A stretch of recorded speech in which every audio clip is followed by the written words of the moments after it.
yung mag talagang nagbubunga si labuyo ng palimpak-limpak na presyo mga idol.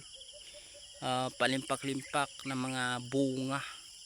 So hindi pa nga ito nagsimula ng paghinog mga idol. Ang ganda ng quality o kalidad ng bunga, malalaki labuyo natin mga idol. So sana mga last week sininga bulan magsimula na pong hinog niya. Malalaki na nga ito mga idol. Makatikin naman tayo ng magaganda-gandang presyo, kahit farm gate 100 na lang ang per kilo mga idol.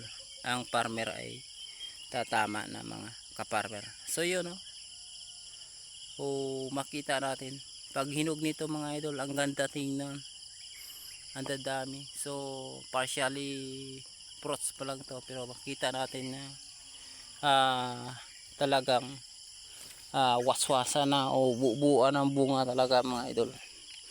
So isang linggo pa nga kami nag apply ng fertilizer, pero ang ganda ng aming pagka apply tunglay na siya, duyok na sa bunga mga kaparmer ang ating labuyo.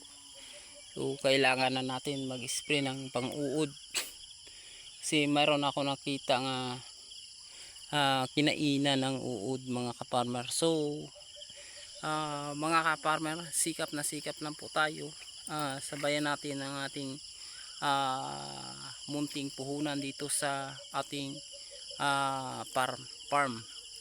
Huwag tayo maghinayang mag tapon ng pera dito sa ating tanim, dahil ito ay babalik talaga sa magtiwala lang sa ating Panginoon.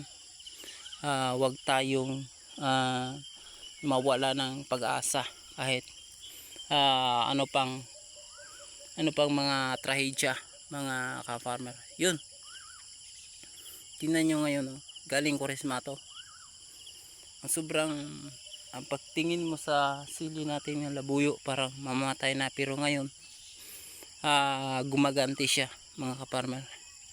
So alagaan lang kapag Kuresma, hanggat hindi mamatay yung mga puno niya, talagang babalik yan talaga mga farmer. Ngayon tingnan nyo, parang kunti lang, hindi masyadong maraming dahon, pero makita natin mga kaparmer, hitik na hitik sa bunga mga kaparmer ang ating siling labuyo. Hindi kay nagbibiro lang tayo, makita naman talaga natin yun kapag nagsimula ng hinog nito. Pag nagsimula ng hinog nito, makita natin yung mga kaparmer. Yun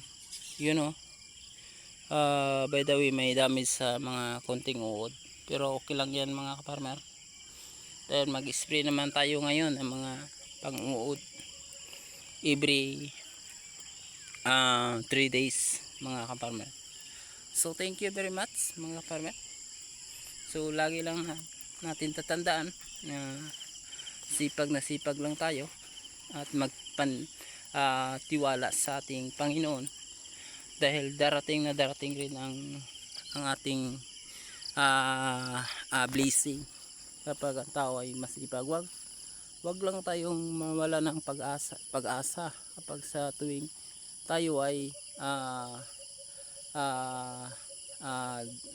darating ang panahon na baga sakuna. Wag tayong mag-give up o lift down agad. So thank you very much. Ito yung farm natin, George Vlog po, nagbibigay ng information. Sana mayroon po tayong napulot na leksyon sa ating buhay mga kapartner.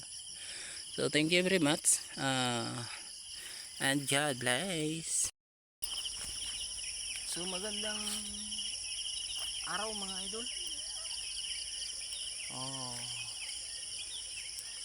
Update po tayo sa ating plant na siling labuyo mga ka-farmer. So makita naman natin talaga na gumaganda yung tanim natin siling labuyo kasi hitik na po ito sa bunga mga idol sa pagka ngayon na mga idol. Yan o, makita naman natin mga idol yung bulaklak niya. Ang dami ng tubo ng mga liso sa ilalim mga idol. Ayan, yan makita po natin mga farmer, kasing aga-agak pa dito ng ating pumpasyal dito sa ating siling labuyo. Ayan, kasi mag-spray kami ngayon.